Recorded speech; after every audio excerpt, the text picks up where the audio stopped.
ప్రకృతి ప్రకోపానికి వైనాడ్లో ఊళ్లు కొట్టుకుపోయాయి. మట్టి పిల్లల కింద చిక్కుకుని వందలాది మంది సజీవ సమాధయ్యారు. ఇంతటి విధ్వంసానికి కారణమేంటి? ఆ ఏనుగు శాపమే తగిలిందా?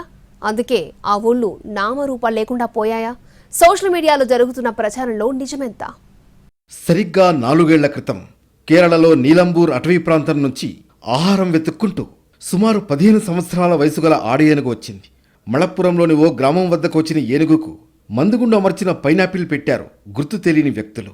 ఏనుగు పైనాపిల్ను కొరగ్గానే పేలిపోయింది. నోట్లో పేలుడు జరగడం వల్ల బాధతో విలవిలలాడిపోయింది ఆ మూగజీవి.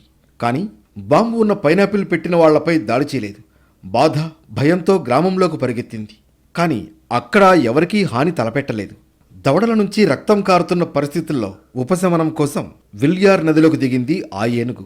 ఏనుగును రక్షించేందుకు అటవీశాఖ అధికారులు ప్రయత్నాలు చేశారు. కానీ అవేవీ ఫలించలేదు.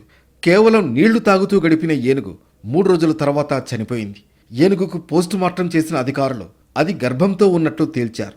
తర్వాత దాన్ని అక్కడే పూడ్చిపెట్టారు అధికారులు.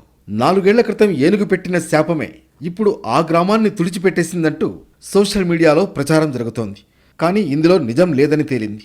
అది మళప్పురంలో జరిగింది. ఏనుగును చంపిన వ్యక్తిని పోలీసులు అరెస్టు చేశారు. ఇప్పుడు వైనాడ్లో జరిగిన విషాదానికి మల్లప్పురంలో ఏనుగును చంపడంతో ముడిపెట్టడం సరికాదనే అభిప్రాయం వినిపిస్తోంది.